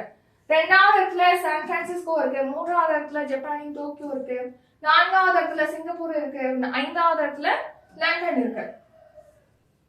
37வது கேள்வி, மக்கள் தொகையில் மத சிறுபான்மையினரின் பங்கு நாடு தழுவிய பகுப்பாய்வு 1950-2015 என்ற அறிக்கையை டேஷ் வெளியிட்டுள்ளது. ஆன்சர் பிரதமரின் பொருளாதார ஆலோசனை குழு. சோ இந்த மக்கள் தொகையில் மத சிறுபான்மையினரின் பங்கு நாடு தழுவிய பகுப்பாய்வு 1950-2015 அப்படிங்கிற ஒரு அறிக்கையை வந்து பிரதமரின் பொருளாதார ஆலோசனை குழு தான் இப்போ வெளியிட்டிருக்கு. சோ இந்த அறிக்கையில் என்ன தெரிவிச்சிருக்காங்கன்னா 1950ல இருந்து 2015ஆம் ஆண்டு வரைக்கும் பாத்தீங்கன்னா இந்துக்களோட எண்ணிக்கை வந்து இந்தியாவில 7.82% சரிவு கண்டிருக்கு, குறைஞ்சிருக்குன்னு சொல்லிட்டு தெரிவிச்சிருக்காங்க. முஸ்லிமோட எண்ணிக்கை பாத்தீங்கன்னா இந்தியாவில அதே காலகட்டத்துல 43.15% அதிகரிச்சிருக்குன்னு சொல்லியிருக்காங்க. கிறிஸ்தவர்களோட எண்ணிக்கை வந்து அதே காலகட்டத்துல 5.38% அதிகரிச்சிருக்கு, உயர்ந்திருக்கு அப்படின்னு சொல்லிட்டு தெரிவிச்சிருக்காங்க. சமீபத்தில் காலமான உருது எழுத்தாளர் சலாம் பின் ரசாக் எந்த மாநிலத்தை சேர்ந்தவர்? ஆன்சர் மகாராஷ்டிரா. மகாராஷ்டிரா மாநிலத்தை சேர்ந்த உருது எழுத்தாளரான சலாம் பின் ரசாக் வந்து இப்ப சமீபத்தில் காலமாயிருக்காரு. இவருக்கு சாகித்ய அகாதமி 2004ஆம் ஆண்டு வழங்கப்பட்டிருக்கு. சலாம் பின் ரசாக் என்பவருடைய இயற்பெயர் என்ன அப்படின்னா ஷேக் அப்துல் சலாம் அப்துல் ரசாக் அப்படிங்கிறது அவருடைய இயற்பெயர். சோ இவர் பாத்தீங்கன்னா ஷிகாஷா புடோன் கே தர்மியான் அப்படிங்கிற ஒரு உருது சிறுகதை தொகுப்பு வந்து இயற்றிருக்காரு. இதுக்காக 2004ஆம் ஆண்டு சாகித்ய அகாதமி விருது இவருக்கு வழங்கப்பட்டிருக்கு. 39வது கேள்வி, 2024ஆம் ஆண்டுக்கான பத்ம விருதுகள் எத்தனை பேருக்கு அறிவிக்கப்பட்டுள்ளது? ஆன்சர் 132 பேர். சோ இந்த வருஷத்துக்கான பத்ம விருதுகள்னா பத்மபூஷன், பத்மஸ்ரீ, பத்ம விபூஷன் இதெல்லாம் தான் பத்ம விருதுகள். 132 பேருக்கு இந்த பத்ம விருதுகள் அறிவிக்கப்பட்டிருக்கு. இந்த பத்ம விருதுகள்ல பத்ம விபூஷன் அப்படிங்கிறது நம்ம நாட்டின் குடிமக்களுக்கு வழங்கக்கூடிய 2வது மிக உயரிய விருது. முதல் உயரிய விருது அப்படிங்கிறது பாரத ரத்னா. இரண்டாவது மிக உயரிய விருது பத்ம விபூஷன். இந்த வருஷம் 5 பேருக்கு இந்த விருது வழங்கப்பட்டிருக்கு. பத்ம பூஷன் விருது அப்படிங்கிறது பாத்தீங்கன்னா 17 பேருக்கு அறிவிக்கப்பட்டிருக்கு. பத்மஸ்ரீ விருது 110 பேருக்கு வழங்கப்பட்டிருக்கு. இந்த மொத்தமா 132 பேருக்கு இந்த பத்ம விருதுகள் இந்த வருஷம் அறிவிக்கப்பட்டிருக்கு. அந்த 132 பேர்ல 30 பேர் வந்து பெண்கள். உங்களுக்கான கேள்வி, ஏற்கனவே ஒரு கொஸ்டின் கேட்டிருக்கேன், இது 2வது கேள்வி. இந்த பத்ம விபூஷன் இந்த வருஷம் பெற்றாங்களே 5 பேர், அந்த 5 பேர் யார் யார் அப்படிங்கறத கமெண்ட் பண்ணுங்க. அடுத்து 40வது கேள்வி, இடாஷிஷா நோங்ராங் எந்த மாநிலத்தின் முதல் பெண் டிஜிபி ஆக நியமிக்கப்பட்டுள்ளார்? ஆன்சர் மேகாலயா. இப்போ இடாஷிஷா நோங்ராங் என்பவங்க பாத்தீங்கன்னா மேகாலயா மாநிலத்துடைய முதல் பெண் டிஜிபி ஆக நியமிக்கப்பட்டிருக்காங்க. 41வது கேள்வி, பள்ளி கல்வி நலத்திட்டங்களை பெற்றோர்களுக்கும் பகிர டேஷ் வழியாக ஒரு தளத்தை பள்ளி கல்வித்துறை தொடங்குகிறது. Answer WhatsApp. பாத்தீங்கன்னா இப்போ பள்ளி கல்வித்துறை சார்பில் பல்வேறு திட்டங்கள் செயல்படுத்துறாங்க. அந்த திட்டங்கள் தொடர்பான தகவல்கள் வந்து அவங்களுடைய பெற்றோர்கள், மாணவர்களுடைய பெற்றோர்களும் தெரிஞ்சுக்கொள்ளணும் அப்படிங்கிறதுக்காக வாட்ஸ்அப் வழியாக ஒரு தளத்தை வந்து பள்ளி கல்வித்துறை இப்ப தொடங்குது. 42வது கேள்வி, ஹேரி ஹல்டிங் விளையாட்டு போட்டிகளில் இந்தியாவின் ஜோதி யாராஜி டேஷ் பிரிவில் முதலிடம் பிடித்தார். ஜோதி யாராஜி அப்படிங்கிறவங்க வந்து தடை தாண்டும் ஓட்டப்பந்தய வீராங்கனை. ஆன்சர் வந்து ஆப்ஷன் ஏ. 100 மீட்டர் தடை தாண்டும் ஓட்டப்பந்தயத்துல தான் ஜோதி யாராஜி வந்து இந்த ஹேரி ஹல்டிங் விளையாட்டு போட்டிகள்ல முதலிடத்தை பிடிச்சிருக்காங்க. இப்போ நெதர்லாந்து நாட்டுல பகட் நகரத்துல தான் இந்த ஹேரி ஹல்டிங் தடகள போட்டி நடைபெற்றது. அதுல 100 மீட்டர் தடை தாண்டும் ஓட்டத்துல இந்திய வீராங்கனை ஜோதி யாராஜ் வந்து 12.87 வினாடிகள் இலக்கை எட்டி முதலிடத்தை பிடிச்சிருக்காங்க. நெக்ஸ்ட் இதே போட்டியில அமன் ஷெராவத், இதே போட்டி கிடையாது, அமன் ஷெராவத் வந்து மல்யுத்த வீரர். இவர் தான் பாரிஸ் ஒலிம்பிக் போட்டிக்கு தகுதி பெற்ற ஒரே இந்திய மல்யுத்த வீரர். அடுத்து 43வது கேள்வி, இந்தியாவின் 85வது செஸ் கிராண்ட் மாஸ்டராக உருவெடுத்த தமிழக வீரர் யார்? ஆன்சர் ஷியாம் நிக்கில். ஷியாம் நிக்கில் தான் இப்போ இந்தியாவுடைய 85வது கிராண்ட் மாஸ்டராக உருவெடுத்திருக்காரு. இவர் வந்து நம்ம தமிழகத்தை சேர்ந்த சதுரங்க வீரர். தமிழகத்துல நாகர்கோவிலை சேர்ந்தவர். இவருடைய வயது 31. அடுத்த சமீபத்துல பார்த்திருப்போம், நம்ம தமிழ்நாட்டுடைய முதல் பெண் கிராண்ட் மாஸ்டராக வைஷாலி உருவெடுத்திருக்காங்க. இவங்க இந்தியாவின் 84வது கிராண்ட் மாஸ்டர். 85 வந்து ஷியாம் நிக்கில், 84வது வந்து வைஷாலி, 83வது செஸ் கிராண்ட் மாஸ்டர் யாருன்னா ஆதித்ய சமந்த் என்பவங்க. 44வது கேள்வி, சமீபத்தில் நடைபெற்ற டைமண்ட் லீக் விளையாட்டு போட்டிகளில் இந்தியாவின் நீரஜ் சோப்ரா டேஷ் பதக்கம் வென்றுள்ளார். ஆன்சர் வெள்ளி பதக்கம். இப்போ சமீபத்தில் நடந்த டைமண்ட் லீக் போட்டியில நீரஜ் சோப்ரா பாத்தீங்கன்னா 88.36 மீட்டர் தூரத்திற்கு ஈட்டி எறிந்து வெள்ளி பதக்கம் வென்றிருக்காரு. அடுத்து 45வது கேள்வி, 2023-24 நிதியாண்டில் இந்தியாவின் மிகப்பெரிய வர்த்தக கூட்டாளியாக எந்த நாடு உருவெடுத்துள்ளது? ஆன்சர் சீனா. கடந்த நிதியாண்டு, அதாவது 2023-24 நிதியாண்டுல பாத்தீங்கன்னா இந்தியாவுடைய மிகப்பெரிய வர்த்தக கூட்டாளியாக சீனா வந்து முதலிடத்தை பிடிச்சிருக்கு. 2வது இடத்துல அமெரிக்கா இருக்கு, 3வது இடத்துல ஐக்கிய அரபு அமீரகம் இருக்கு. 46வது கேள்வி, அதிக முறை எவரெஸ்ட் சிகரத்தை ஏறிய கமீரீட்டா எந்த நாட்டை சேர்ந்தவர்? ஆன்சர் நேபாளம். இந்த நேபாளம் நாட்டை சேர்ந்த மலையேறும் நபரான கமீரீட்டா பாத்தீங்கன்னா 29 முறை வந்து இந்த எவரெஸ்ட் சிகரத்தை ஏறியிருக்காரு. அதன்படி அதிக முறை எவரெஸ்ட் சிகரத்தை எட்டிய நபராக கமீரீட்டா வந்து இருக்காரு. இவர் வந்து நேபாளத்தை சேர்ந்தவர். அடுத்து 47வது கேள்வி, சபஹார் துறைமுகம் எந்த நாட்டில் அமைந்துள்ளது? Answer Iran. ஈரான்ல தான் இந்த சபஹார் துறைமுகம் இருக்கு. எதுக்காக சபஹார் துறைமுகம் பத்தி நம்ம பார்க்கணும்னா, இந்த ஈரான் நாட்டுல இருக்கக்கூடிய சபஹார் துறைமுகத்துடைய செயல்பாட்டு பணிகள், அதாவது நிர்வாக பணிகளை அடுத்த 10 ஆண்டுகளுக்கு மேற்கொள்வதற்கான ஒப்பந்தம் பாத்தீங்கன்னா ஈரான் நாட்டுக்கும் இந்தியாவுக்கும் இடையே இப்போ கையகமா இருக்கு. நெக்ஸ்ட் 48வது கேள்வி, சமீபத்தில் எந்த அணியின் நட்சத்திர வேகப்பந்து வீச்சாளர் ஜேம்ஸ் ஆண்டர்சன் டெஸ்ட் கிரிக்கெட்டில் இருந்து ஓய்வு பெறுவதாக அறிவித்துள்ளார்? ஆன்சர் இங்கிலாந்து. இங்கிலாந்து கிரிக்கெட் அணி வீரரான ஜேம்ஸ் ஆண்டர்சன் பாத்தீங்கன்னா இப்போ டெஸ்ட் கிரிக்கெட்டில் இருந்து ஓய்வு பெறுவதாக அறிவிச்சிருக்காரு. நெக்ஸ்ட் 49வது கேள்வி, யுனெஸ்கோவின் உலக பிராந்திய நினைவு பட்டியலில் சேர்க்கப்பட்ட இந்திய படைப்பு இது? ஆன்சர் அனைத்தும்.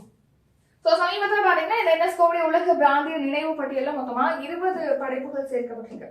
அதுல நம்ம இந்தியாவின் 3 படைப்புகள் சேர்த்திருக்காங்க. அது என்னென்ன அப்படின்னா, ஃபர்ஸ்ட் வந்து ராமசரித மானஸ், அடுத்து பஞ்சதந்திர கதைகள், அடுத்து சகுருதிய லோகா லோசனா. இந்த 3 படைப்புகளுடைய கையெழுத்து பிரதிகள் வந்து இந்த பட்டியலில் சேர்க்கப்பட்டிருக்கு. இதுல சகுருதிய லோக லோசனா அப்படிங்கிறது ஆச்சாரிய ஆனந்தவர்தன் என்பவரால் இயற்றப்பட்டது. பஞ்சதந்திர கதைகள் வந்து விஷ்ணு சர்மா என்பவரால் வழங்கப்பட்டது, படைக்கப்பட்டது.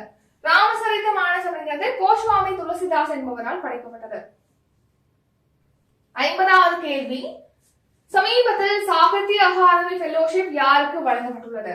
Answer Ruskin Bond. So India British எழுத்தாளரான ரஷ்கின் பாண்ட் என்பவருக்கு தான் இந்த சாகித்ய அகாதமி ஃபெலோஷிப் ஆனது சமீபத்தில் வழங்கப்பட்டிருக்கு. 51வது கேள்வி, ஆதித்யா L1 விண்கலம் எந்த ராக்கெட் மூலம் விண்ணில் செலுத்தப்பட்டது? Answer PSLV C-57. சோ சமீபத்துல தான் PSLV C-57 ராக்கெட் மூலமா ஆதித்யா L1 விண்கலம் வந்து சூரியன் ஆய்வு செய்யறதுக்காக, சூரியனோட புறவெளி ஆய்வு செய்யறதுக்காக அனுப்பப்பட்டது. சூரியனோட புறவெளி ஆய்வு செய்யறதுக்காக இஸ்ரோ அனுப்பிய முதல் விண்கலம் வந்து இந்த ஆதித்யா L1 விண்கலம் தான். இந்த ஆதித்யா L1 விண்கலம் பாத்தீங்கன்னா சூரியனுடைய L1 புள்ளிக்கு அருகே இருக்கக்கூடிய சூரிய ஒளிவட்ட பாதை, அதாவது ஹாலோ ஆர்பிட் அப்படின்னு சொல்லுவோம். சோ அங்கேதான் நிலைநிறுத்தப்பட்டிருக்கு. இந்த ஆதித்யா L1 விண்கலத்துடைய எடை எவ்வளவு அப்படின்னா 1475 கிலோ எடை கொண்டது. இந்த ஆதித்யா L1 விண்கலத்துல பாத்தீங்கன்னா 7 விதமான ஆய்வு கருவிகளும் இடம்பெற்றிருக்கு. இப்ப எதுக்காக இந்த ஆதித்யா L1 விண்கலம் பத்தி பாக்கணும்னா, இந்த ஆதித்யா L1 விண்கலம் பாத்தீங்கன்னா சூரியனோட AR13664 அப்படிங்கிற பகுதியில் உருவான சக்தி வாய்ந்த சூரிய புயலோட தாக்கம் குறித்து ஆய்வு செஞ்சு வெளியிட்டிருக்கு அப்படின்னு சொல்லிட்டு தெரிவிச்சிருக்காங்க. சோ இந்த தாக்கம் வந்து மே மாத தொடக்கத்துல பூமியில உணரப்பட்டது அப்படின்னு சொல்லிட்டு தெரிவிச்சிருக்காங்க. அடுத்த 52வது கேள்வி, தமிழக வீராங்கனை ரோசி மீனா பால்ராஜ் எந்த விளையாட்டுடன் தொடர்புடையவர்? ஆன்சர் கம்பு ஊன்றி தாண்டுதல். ரோசி மீனா பால்ராஜ் வந்து கம்பு ஊன்றி தாண்டும் வீராங்கனை, அதாவது கோல் வால்ட்னு சொல்லுவாங்க ஆங்கிலத்துல. சோ ஒடிசால இப்போ ஃபெடரேஷன் கோப்பை தடகள சாம்பியன்ஷிப் போட்டி சமீபத்தில் நடைபெற்றது. இந்த போட்டியில நம்ம தமிழக வீராங்கனை ரோசி மீனா பால்ராஜ் பாத்தீங்கன்னா மகளிருக்கான கம்பு ஊன்றி தாண்டுதல்ல வந்து 4.05 மீட்டர் தூரத்துக்கு தாண்டி தங்கப்பதக்கம் வென்றிருக்காங்க. அடுத்து நீரஜ் சோப்ரா, இந்திய வீரர் நீரஜ் சோப்ரா, ஈட்டியர்கள் வீரர் நீரஜ் சோப்ரா பாத்தீங்கன்னா ஆடவருக்கான ஈட்டியர்கள்ல 82.27 மீட்டர் தூரத்திற்கு ஈட்டி எறிந்து தங்கம் வென்றிருக்காரு. அப்படி இதே போட்டியில குண்டு எறிதல்ல அபாகதுவா பாத்தீங்கன்னா 18.41 மீட்டர் தூரத்திற்கு குண்டு எறிந்து தேசிய சாதனையோட அவங்க தங்கப்பதக்கம் வென்றிருக்காங்க. நெக்ஸ்ட் தாய்லாந்து ஓபன் பேட்மிண்டன் போட்டியில பாத்தீங்கன்னா இந்திய வீரர்களான சாத்விக் சாய்ராஜ் ரங்கிரெட்டி மற்றும் சிராக் ஷெட்டி ஆகியோர் இணை பாத்தீங்கன்னா தங்கப்பதக்கம் வென்றிருக்காங்க. அடுத்து கஜகஸ்தான் நாட்டுடைய தலைநகரான அஸ்தானா நடைபெற்ற எலோடா சர்வதேச குத்துச்சண்டை சாம்பியன்ஷிப் போட்டியில இந்திய வீராங்கனைகளான நிகாஜரின் வந்து 52 கிலோ பிரிவுல தங்கம் வென்றிருக்காங்க. மீனாட்சி வந்து 47 கிலோ பிரிவுல தங்கம் வென்றிருக்காங்க. நெக்ஸ்ட் 53வது கேள்வி, மாநிலங்கள் கடன் வாங்கும் விவகாரத்தை பற்றி கூறும் அரசியலமைப்பு சட்டப்பிரிவு டேஷ். ஆன்சர் சட்டப்பிரிவு 293. சோ மாநிலங்கள் பாத்தீங்கன்னா அவங்களுடைய திட்டங்களை செயல்படுத்துறது, அவங்களுடைய நிதி தேவைகளுக்காக மத்திய அரசுட்டோ அல்லது வெளியில, அதாவது உலக வங்கி, ஆசிய வங்கி, இந்த மாதிரி வெளியில வந்து கடன் வாங்குவது தொடர்பாக சொல்லக்கூடிய அரசியலமைப்பு சட்டப்பிரிவு தான் இந்த ஆர்டிகல் 293 அப்படிங்கிறது. 54வது கேள்வி, இந்தியாவின் மிக உயரமான சுரங்கப்பாதையாக எந்த மாநிலத்தில் உள்ள சுரங்கப்பாதை அங்கீகரிக்கப்பட்டுள்ளது? ஆன்சர் அருணாச்சல பிரதேச மாநிலம். சோ அருணாச்சல பிரதேச மாநிலத்தில் அமைக்கப்பட்டிருக்கக்கூடிய சேலா சுரங்கப்பாதை தான் இந்தியாவின் மிக உயரமான சுரங்கப்பாதையாக இப்போ அங்கீகரிக்கப்பட்டிருக்கு. அதாவது பாத்தீங்கன்னா இன்டர்நேஷனல் புக் ஆஃப் ஆனர் தான் இந்தியாவின் மிக உயரமான சுரங்கப்பாதை அப்படின்னு சொல்லிட்டு இந்த சேலா சுரங்கப்பாதை வந்து அங்கீகரிச்சிருக்கு. இந்த சேலா சுரங்கப்பாதை பாத்தீங்கன்னா அசாம் மாநிலத்தின் தேஜ்பூர்ல இருந்து அருணாச்சல பிரதேச மாநிலத்தின் தவாங்க இணைக்கக்கூடிய சாலையில தான் அமைக்கப்பட்டிருக்கு. இது எவ்வளவு அடி உயரத்துல அமைக்கப்பட்டிருக்கு அப்படின்னா 13,000 அடி உயரத்துல அமைக்கப்பட்டிருக்கு. இதையுமே நம்ம நேற்று பாத்தீங்கன்னா இந்தியாவிலே முதன் முறையாக அந்த மாதிரி ஒரு வீடியோ போட்டிருப்போம், அதுல இதெல்லாம் சொல்லியிருப்போம். அடுத்து பாத்தீங்கன்னா நாட்டிலே செங்குத்தான நிலையில திறந்து மூட வசதியோடு அமைக்கப்படக்கூடிய முதல் பாலம் எது அப்படின்னா பாம்பன் ரயில்வே பாலம். 55வது கேள்வி, அனைத்து அரசு மற்றும் இதர உயர்கல்வி நிறுவனங்களில் மாற்றுத்திறனாளி மாணவர்களுக்கு %, இடஒதுக்கீடு வழங்கப்படுகிறது. ஆன்சர் 5%. சோ எல்லா அரசு மற்றும் இதர உயர்கல்வி நிறுவனங்கள், அதாவது இப்போ 12ஆம் வகுப்பு வரைக்கும் படிச்சுட்டு அடுத்து உயர்கல்வி படிக்கிறாங்களே அவங்களுக்கு எல்லா கவர்மெண்ட் அப்புறம் பிரைவேட்ல உள்ள கல்வி நிறுவனங்கள்ல பாத்தீங்கன்னா மாற்றுத்திறனாளி மாணவர்களுக்கு வந்து 5% கம்பல்சரி வந்து இடஒதுக்கீடு வழங்கப்படுது. அடுத்து 56வது கேள்வி, போர்ப்ஸ் இதழ் வெளியிட்ட உலகில் அதிக சம்பளம் வாங்கும் விளையாட்டு வீரர்கள் பட்டியலில் முதலிடம் பிடித்த வீரர் யார்? Answer Cristiano Ronaldo. So Portugal நாடு சேர்ந்த கால்பந்து வீரரான கிறிஸ்டியானோ ரொனால்டோ தான் போர்ப்ஸ் இதழ் வெளியிட்டு உலகிலே அதிகம் சம்பளம் வாங்கக்கூடிய விளையாட்டு வீரர்கள் பட்டியலில் முதலிடத்துல இருக்காரு. சோ $260 மில்லியன் சம்பளத்தோட இவர் முதலிடத்துல இருக்காரு. அடுத்த ஸ்பெயின் நாடு சேர்ந்த கோல்ஃப் வீரரான ஜான் ரஹம் என்பவர் பாத்தீங்கன்னா 218 மில்லியனோட 2வது இடத்துல இருக்காரு. அர்ஜென்டினா கால்பந்து வீரரான லியோனல் மெஸ்ஸி பாத்தீங்கன்னா $135 மில்லியன் 3வது இடத்துல இருக்காரு. 57வது கேள்வி, ஐக்கிய நாடுகள் சபை எந்த நாளை உலக கால்பந்து தினமாக அறிவித்துள்ளது? மே 25. ஸோ மே 25ஆம் தேதி பாத்தீங்கன்னா இந்த வருஷம் தான் ஐக்கிய நாடுகள் சபை வந்து உலக கால்பந்து தினமாக அறிவிச்சிருக்கு. அடுத்த 58வது கேள்வி, 2027ஆம் ஆண்டு பெண்கள் உலக கோப்பை கால்பந்து போட்டியை எந்த நாடு நடத்த உள்ளது? Answer Brazil. சோ பிரேசில் நாடு தான் 2027ல பெண்கள் உலக கோப்பை கால்பந்து போட்டியை நடத்த இருக்கு. அடுத்த 2026ஆம் ஆண்டுல AFC மகளிர் ஆசிய கோப்பை போட்டியை ஆஸ்திரேலியா நடத்த இருக்கு. அதே மாதிரி 2029ஆம் ஆண்டு இந்த AFC அதாவது ஏசியன் ஃபுட்பால் கன்ஃபெடரேஷன் மகளிர் ஆசிய கோப்பை போட்டியை உஸ்பெகிஸ்தான் நாடு நடத்த இருக்கு. 59வது கேள்வி, உலக ஹைட்ரஜன் உச்சி மாநாடு மற்றும் கண்காட்சி 2024 எங்கு நடைபெற்றது? ஆன்சர் நெதர்லாந்துல தான் நடைபெற்றது, நெதர்லாந்து. 60வது கேள்வி, கட்டாய கல்வி உரிமை சட்டப்படி தனியார் பள்ளிகளில் பொருளாதாரத்தில் பின்தங்கிய மாணவர்கள் இலவசமாக பயில சதவீத இடங்கள் ஒதுக்கப்படுகிறது. 25%. கட்டாய கல்வி உரிமை சட்டம் அப்படிங்கிறது 2009ஆம் ஆண்டு இயற்றப்பட்டது. இந்த கட்டாய கல்வி உரிமை சட்டம் 2009 படி பொருளாதாரத்துல பின்தங்கி இருப்பாங்களே மாணவர்கள், அவங்க வந்து தனியார் பள்ளிகளில் சேர்வதற்காக 25% இடங்கள் வந்து ஒதுக்கப்படுது. 61வது கேள்வி, இந்திய தொழில் கூட்டமைப்பின் தலைவராக பொறுப்பேற்றுக் கொண்டவர் யார்? ஆன்சர் சஞ்சீவ் புரி. பாத்தீங்கன்னா இப்போ இந்திய தொழில் கூட்டமைப்பு அதாவது CII தலைவராக சஞ்சீவ் புரி பொறுப்பேற்றிருக்காரு. CII அப்படிங்கறதோட ஃபுல் ஃபார்ம் என்னன்னா கன்ஃபெடரேஷன் ஆஃப் இந்தியன் இண்டஸ்ட்ரி, அதாவது இந்திய தொழில் கூட்டமைப்பு தமிழ்ல. இதோட டைரக்டர் ஜெனரலாக இருப்பவர் யாருன்னா சந்திரஜித் பானர்ஜி என்பவர். இதோடைய தலைமையகம் எங்க இருக்கு அப்படின்னா புதுதில்லியில இருக்கு. இது எப்போ தொடங்கப்பட்டதுன்னா 1895ஆம் ஆண்டு தான் இந்திய தொழில் கூட்டமைப்பு தொடங்கப்பட்டது. அடுத்த 62வது கேள்வி, ரிமால் புயலுக்கு பெயர் வைத்த நாடு எது? Answer Oman. ஓமன் நாடு தான் இப்போ வங்கக்கடல்ல உருவான ரிமால் புயலுக்கு வந்து பெயர் வச்சிருக்கு. 63வது கேள்வி, உலக பாரா தடகள சாம்பியன்ஷிப் போட்டியில் தமிழகத்தின் டி மாரியப்பன் டேஷ் பதக்கம் வென்றுள்ளார். ஆன்சர் தங்க பதக்கம். சோ இப்போ உலக பாரா தடகள போட்டியானது ஜப்பான் நாட்டுல நடைபெற்றது. இந்த போட்டியில தமிழகத்தை சேர்ந்த டி மாரியப்பன் வந்து தங்க பதக்கம் வென்றிருக்காரு. சோ ஆடவருக்கான உயரம் தாண்டுதல்ல பாத்தீங்கன்னா டி மாரியப்பன் 1.88 மீட்டர் தூரத்துக்கு உயரம் தாண்டி இந்த தங்க பதக்கத்தை வென்றிருக்காரு. அடுத்து 400 மீட்டர் T20 பிரிவுல பாத்தீங்கன்னா இந்திய வீராங்கனை தீப்தி ஜீவன்ஜி வந்து 55.07 வினாடிகள்ல இலக்கு எட்டி உலக சாதனையோட தங்க பதக்கம் வென்றிருக்காங்க. அடுத்து இதே போட்டியில பெண்களுக்கான 200 மீட்டர் T20 போட்டியில சிம்ரன் பாத்தீங்கன்னா தங்க பதக்கம் வென்றிருக்காங்க. 24.95 வினாடிகளில் இலக்கை எட்டி இந்த தங்க பதக்கத்தை வென்றிருக்காங்க. அடுத்து ஆடவருக்கான குண்டெறிதல்ல F46 பிரிவுல இந்திய வீரர் சச்சின் வந்து 14.30 மீட்டர் தூரத்திற்கு இந்த குண்டெறிந்து தங்க பதக்கம் வென்றிருக்காங்க. 64வது கேள்வி, இந்தியாவின் ஐஸ்கிரீம் மேன் என்று அழைக்கப்பட்ட ரகுநந்தன் காமத் எந்த மாநிலத்தை சேர்ந்தவர்? ஆன்சர் கர்நாடகா. கர்நாடக மாநிலத்தை சேர்ந்தவர் தான் இந்த ரகுநந்தன் காமத். இவர் வந்து இந்தியாவின் ஐஸ்கிரீம் மேன் அப்படின்னு சொல்லிட்டு அழைக்கப்படுறாரு. 65வது கேள்வி, ஆஸ்ட்ரோசாட் செயற்கைக்கோள் எந்த ராக்கெட் மூலம் விண்ணில் செலுத்தப்பட்டது? Answer PSLV C30. PSLV C30 rocket மூலமாக தான் ஆஸ்ட்ரோசாட் செயற்கைக்கோள் வந்து விண்வெளியில் ஆய்வு செய்யறதுக்காக அனுப்பப்பட்டது. எப்போ அனுப்பப்பட்டதுன்னா 2015ஆம் ஆண்டு அனுப்பப்பட்டது. விண்வெளியில புற ஊதா கதிர்கள், எக்ஸ்ரே கதிர்கள் உள்ளிட்டவற்றை ஆய்வு செய்யறதுக்காக தான் இந்த ஆஸ்ட்ரோசாட் செயற்கைக்கோள் PSLV C30 ராக்கெட் மூலமா 2015ஆம் ஆண்டு அனுப்பியிருக்காங்க.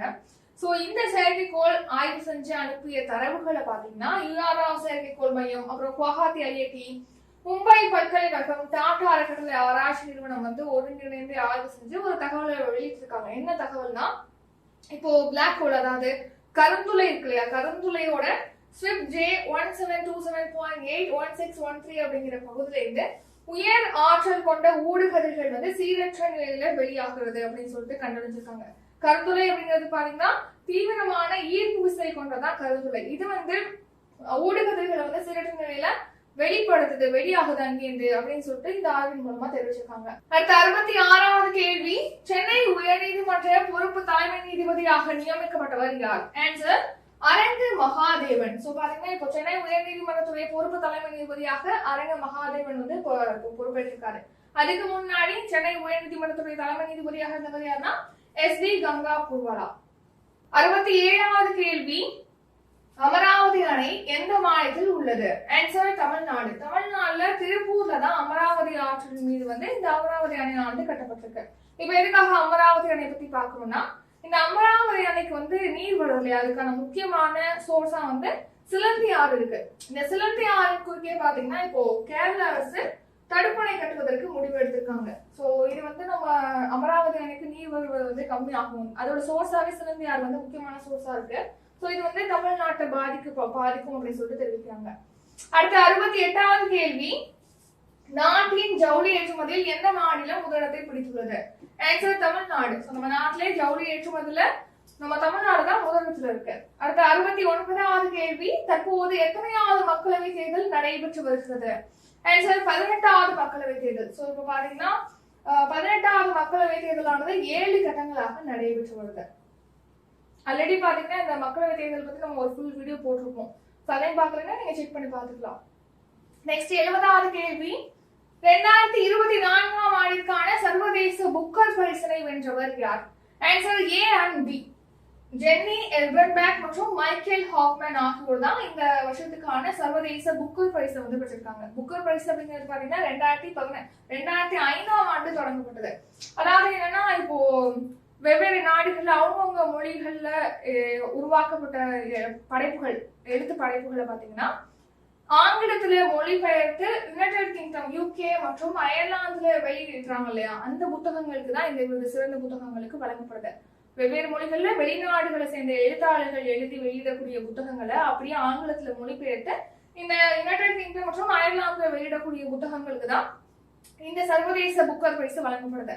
அந்த வகையில இந்த வருஷத்துக்கான சர்வதேச புக்கர் பிரைஸ் பாத்தீங்கன்னா கைரோஸ் அப்படிங்கிற நாவலுக்கு வழங்கப்பட்டிருக்கு. இந்த கைரோஸ் நாவல் எழுதியவங்க வந்து ஜென்னி எல்பர்பேக், ஜெர்மன் மொழியில எழுதியிருக்காங்க. இது ஆங்கிலத்துல வந்து மைக்கேல் ஹாஃப்மேன் வந்து மொழிபெயர்த்திருக்காரு ஆங்கிலத்துல.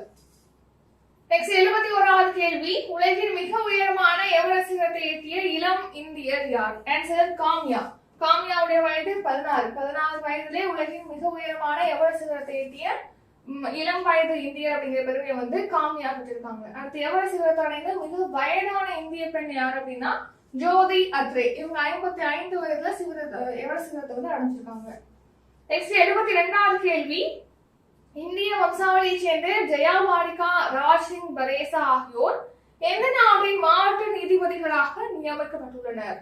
Answer America. சோ பாத்தீங்கன்னா இப்போ இந்திய வம்சாவளியை சேர்ந்த 2 பேர் வந்து அமெரிக்காவுடைய மாவட்ட நீதிமன்ற நீதிபதிகளாக நியமிக்கப்பட்டிருக்காங்க. அவங்க யாருன்னா ஜெயா பாடிகா மற்றும் ராஜ் சிங் பரேசா.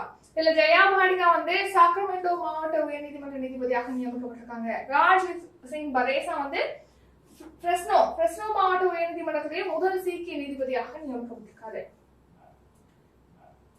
நெக்ஸ்ட் 73வது கேள்வி, எந்த நிறுவனம் உருவாக்கியுள்ள ஸ்டார்லைனர் விண்வெளி ஓடத்தில் இந்திய வம்சாவளியை சேர்ந்த சுனிதா வில்லியம்ஸ் விண்வெளி செல்ல உள்ளார்?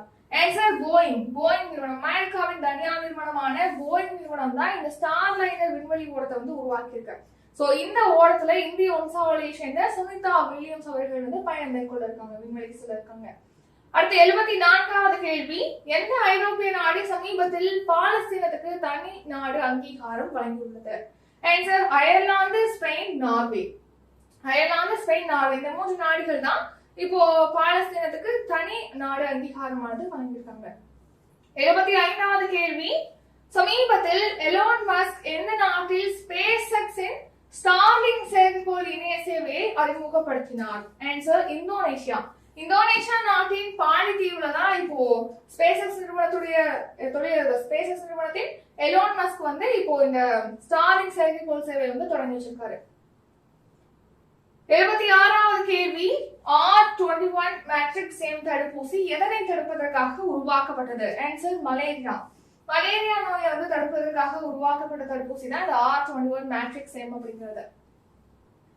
77வது கேள்வி, தமிழகத்தை சேர்ந்த தினேஷ் கார்த்திக் கீழ்கண்ட எந்த விளையாட்டுடன் தொடர்புடையவர்? Answer cricket. சோ தமிழகத்தை சேர்ந்த கிரிக்கெட் வீரர் தான் தினேஷ் கார்த்திக். இப்ப பாத்தீங்கன்னா இவர் வந்து IPL போட்டியிலிருந்து ஓய்வு பெறுவதாக தெரிவிச்சிருக்காரு. IPLனா இந்தியன் பிரீமியர் லீக். அடுத்து 78வது கேள்வி, நிசார் என்பது எந்த 2 நாடுகளுக்கு இடையிலான புவி ஆராய்ச்சி திட்டம்? ஆன்சர் இந்தியா மற்றும் அமெரிக்கா. இந்தியாவுக்கும் அமெரிக்காவுக்கும் இடையிலான புவி ஆராய்ச்சி திட்டம் தான் நிசார். நிசார் அப்படிங்கிறதோட ஃபுல் ஃபார்ம் என்னன்னா NASA ISRO synthetic aperture radar அப்படிங்கிறதா நிசார் அப்படிங்கிறதோட ஃபுல் ஃபார்ம்.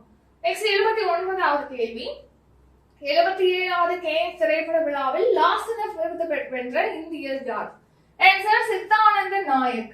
சோ மைசூரை சேர்ந்த மருத்துவரான சித்தானந்த நாயக் என்பவருக்கு தான் இந்த வருஷம் பாத்தீங்கன்னா 77வது கேன்ஸ் திரைப்பட விழால லாசரஸ் விருது வழங்கப்பட்டிருக்கு. சோ இந்த லாசரஸ் விருது வந்து மைசூரை சேர்ந்த மருத்துவர் சித்தானந்த தேசநாயக் அவர்களுக்கு வழங்கப்பட்டிருக்குன்னு பார்த்தோம் இல்லையா. சோ இவர் இயக்கிய குறும்படமான Sunflowers were the first ones to know அப்படிங்கிற குறும்படத்துக்காக தான் இவருக்கு இந்த விருது வழங்கப்பட்டிருக்கு. அடுத்து கிராண்ட் ப்ரீ விருது இந்த 77வது கேன்ஸ் திரைப்பட விழால பாத்தீங்கன்னா இந்திய இயக்குனரான பாயல் கபாடியாவுக்கு வந்து ஆல் வி இமேஜினஸ் லைக் அப்படிங்கிற திரைப்படத்தை இயக்குனருக்காக கிராண்ட் ப்ரீ விருது வழங்கப்பட்டிருக்கு. இந்த கிராண்ட் ப்ரீ விருது தான் இந்த கேன்ஸ் திரைப்பட விழால வழங்கக்கூடிய 2வது உச்சபட்ச அங்கீகாரம். சோ இந்த விருதை பெற்ற முதல் இந்திய இயக்குனர் வந்து பாயல் கபாடியா. அடுத்து தி ஷேம்லெஸ் படத்துக்காக பாத்தீங்கன்னா அனுசியா சென்குப்தா, நம்ம இந்தியாவை சேர்ந்த நடிகையான அனுசியா சென்குப்தாவுக்கு பாத்தீங்கன்னா அன்சர்டன் ரெகார்ட் அப்படிங்கிற பிரிவுல வந்து விருது வழங்கப்பட்டது, சிறந்த நடிகைக்கான விருது. சோ சிறந்த நடிகைக்கான கேன்ஸ் திரைப்பட விருது வென்ற முதல் இந்தியர் வந்து அனுசியா சென்குப்தா தான். அடுத்து 80வது கேள்வி, தொட்டில் குழந்தைகள் திட்டம் எந்த ஆண்டு தொடங்கப்பட்டது? 1992ஆம் ஆண்டு. 1992ஆம் ஆண்டு பெண் சிசு கொலைகளை தடுப்பதற்காக இந்தியாவில முதல் முறையாக தமிழகத்துலதான் இந்த தொட்டில் குழந்தைகள் திட்டமானது தொடங்கப்பட்டது. சோ இந்த திட்டத்தின் கீழ் பாத்தீங்கன்னா கடந்த 3 ஆண்டுகள்ல 446 குழந்தைகள் வந்து மீட்கப்பட்டிருக்கு அப்படின்னு சொல்லிட்டு தெரிவிச்சிருக்காங்க. நெக்ஸ்ட் நம்ம தமிழகத்துல கடந்த 3 ஆண்டுகள்ல 7343 குழந்தை திருமணங்கள் தடுத்து நிறுத்தப்பட்டிருக்கு அப்படின்னு சொல்லிட்டு தெரிவிச்சிருக்காங்க. 81வது கேள்வி, சர்வதேச சோலார் கூட்டணியின் 99வது உறுப்பினராக எந்த நாடு இணைந்துள்ளது? Answer Spain. சர்வதேச சோலார் கூட்டணி அதாவது இன்டர்நேஷனல் சோலார் அலைன்ஸ். சோ இது பாத்தீங்கன்னா 2015ஆம் ஆண்டு இந்தியா மற்றும் பிரான்ஸ் நாட்டுடைய கூட்டு முயற்சியால தான் தொடங்கப்பட்டது. இதோடைய 99வது உறுப்பினராக இப்போ ஸ்பெயின் நாடு இணைஞ்சிருக்கு. இந்த சர்வதேச சூரிய கூட்டணி, சூரிய சக்தி கூட்டணியோட தலைமையகம் எங்க இருக்கு அப்படின்னா நம்ம இந்தியாவில தான், ஹரியானா மாநிலத்தின் குர்கிராம்ல இருக்கு. இதோடைய 99வது உறுப்பினராக ஸ்பெயின் நாடு இணைஞ்சிருக்கு. 82வது கேள்வி, 2024ஆம் ஆண்டுக்கான ஐபிஎல் போட்டியில் எந்த அணி சாம்பியன் பட்டத்தை வென்றுள்ளது? ஆன்சர் கொல்கத்தா நைட் ரைடர்ஸ் அணி. கொல்கத்தா நைட் ரைடர்ஸ் அணி பாத்தீங்கன்னா இறுதி ஆட்டத்துல சன்ரைசர்ஸ் ஹைதராபாத் அணியை வீழ்த்தி சாம்பியனா இருக்கு இந்த வருஷம் ஐபிஎல் போட்டியில. அடுத்து 83வது கேள்வி, ஆசிய சீனியர் சாம்பியன்ஷிப் போட்டியில் தங்கம் வென்ற முதல் இந்திய ஜிம்னாஸ்டிக் வீராங்கனை யார்? ஆன்சர் தீபா கர்மாகர். லாஸ்ட் 2016ஆம் ஆண்டு நடைபெற்ற ஒலிம்பிக் போட்டியில பாத்தீங்கன்னா ஜிம்னாஸ்டிக்ல 4வது இடத்தை பிடிச்சிருப்பாங்க. இந்த தீபா கர்மாகருக்கு தான் இப்போ ஆசிய சீனியர் சாம்பியன்ஷிப் போட்டியில தங்கம் வென்ற முதல் இந்திய ஜிம்னாஸ்டிக் வீராங்கனை. 84வது கேள்வி, தேசிய பாதுகாப்பு அகாடமியின் தளபதியாக பொறுப்பேற்றவர் யார்? ஆன்சர் குர்சரன் சிங். குர்சரன் சிங் என்பவர் பாத்தீங்கன்னா இப்போ நேஷனல் டிஃபென்ஸ் அகாடமி அதாவது தேசிய பாதுகாப்பு அகாடமியோட தளபதியாக பொறுப்பேற்றிருக்காரு. அடுத்து 85வது கேள்வி, டிஆர்டிஓவின் தலைவர் யார்? Answer Sameer V Kamath. Sameer V Kamath பாத்தீங்கன்னா டிஆர்டிஓவோட தலைவரா இருக்காரு. இப்போ இவருடைய பதவிக்காலம் இன்னும் 1 ஆண்டுக்கு நீட்டிச்சிருக்காங்க. டிஆர்டிஓ அப்படின்னா defence research and development organisation, பாதுகாப்பு ஆராய்ச்சி மற்றும் மேம்பாட்டு அமைப்பு. இது எப்போ தொடங்கப்பட்டதுன்னா 1958ஆம் ஆண்டு தொடங்கப்பட்டிருக்கு. இதோட ஹெட் குவார்ட்டர் எங்க இருக்கு அப்படின்னா நியூ டெல்லியில.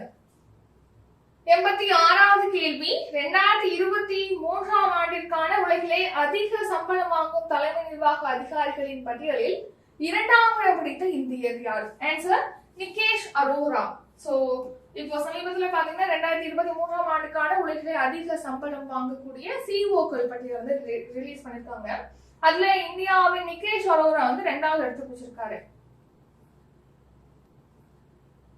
தி வால் ஸ்ட்ரீட் ஜர்னல் அப்படிங்கிற செய்தி நிறுவனம் தான் இந்த உலகிலே அதிக சம்பளம் பெறக்கூடிய சிஓக்கள் பட்டியலை வந்து வெளியிட்டிருக்காங்க. இதுல ஃபர்ஸ்ட் இடத்துல வந்து பிராட்காம் நிறுவனத்தின் தலைமை நிர்வாக அதிகாரியான ஹாக்டான் வந்து இடம்பெற்றிருக்காரு. 2வது இடத்துல இந்தியாவின் நிகேஷ் அரோரா வந்து 151.43 மில்லியன் சம்பளத்தோட 2வது இடத்துல இருக்காரு. இவர் உத்தரப்பிரதேச நாட்டின் காஜியாபாத் பூர்வீகமாக கொண்டவர். இவர் எந்த நிறுவனத்துடைய சிஓ இருக்காரு அப்படின்னா பாலோ ஆல்டோ நெட்வொர்க்ஸ் அப்படிங்கிற நிறுவனத்துடைய சிஓவா இருக்காரு. அகில இந்திய ரயில்வே கூட்டமைப்பின் தலைவராக தேர்ந்தெடுக்கப்பட்டவர் யார்? ஆன்சர் என் கண்ணையா. சோ பாத்தீங்கன்னா இப்ப என் கண்ணையா அவர்கள் தான் தொடர்ந்து 5வது முறையாக இந்த அகில இந்திய ரயில்வே கூட்டமைப்போட தலைவராக தேர்ந்தெடுக்கப்பட்டிருக்காரு. சோ இதோட பாத்தீங்கன்னா மொத்தமா 87 கொஸ்டின் பார்த்திருக்கோம். ரொம்ப ரொம்ப முக்கியமான கரண்ட் அஃபேர்ஸ். சோ மே மந்த்ல முக்கியமான கரண்ட் அஃபேர்ஸ் இந்த பார்த்தாச்சு. அடுத்து உங்களுக்கு என்ன டாபிக் வேணும் அப்படின்னு சொல்லிட்டு நீங்க கமெண்ட் பண்ணலாம். அடுத்து நம்ம monthly current affairs PDF provide பண்றோம். வர ஜூன் 5ஆம் தேதி பாத்தீங்கன்னா கரண்ட் அஃபேர்ஸ் டெஸ்ட் பேட்ச் வந்து ஸ்டார்ட் ஆகுது. இதுல எப்படின்னா லாஸ்ட் இயர் ஜூன்ல இருந்து இந்த வருஷம் மே வரைக்கும் நம்ம கரண்ட் அஃபேர்ஸ் டெஸ்ட் வந்து கண்டக்ட் பண்ணுவோம். ஒன்லி டெஸ்ட் பேட்ச் மட்டும் போகுது அப்படின்னா அதுக்கு ஃபீஸ் வந்து 250. வித் மந்த்லி கரண்ட் அஃபேர்ஸோட டெஸ்ட் பேட்ச் ஜாயின் பண்ணணும் அப்படின்னா அதுக்கு 550. இந்த ஃபீஸ் எப்படி பே பண்ணலாம்னா டிஸ்கிரிப்ஷன்ல வந்து Google Pay, PhonePe, Paytm, UPI number கொடுத்துருக்கோம். அந்த நம்பருக்கு பே பண்ணிட்டு டிஸ்கிரிப்ஷன்ல இருக்கக்கூடிய வாட்ஸ்அப் நம்பருக்கு ஸ்கிரீன்ஷாட் அனுப்புறீங்கன்னா அந்த பேட்ச்ல ஆட் பண்ணுவோம். இந்த பேட்ச் பத்தி வேற ஏதாவது டவுட் இருக்கு இல்ல ஷெட்யூல் வேணும் அப்படின்னா டிஸ்கிரிப்ஷன்ல கான்டாக்ட் நம்பர் இருக்கு, அந்த நம்பருக்கு வாட்ஸ்அப்ல டெக்ஸ்ட் பண்ணியோ அல்லது கால் பண்ணியோ நீங்க தாராளமா கேட்கலாம்.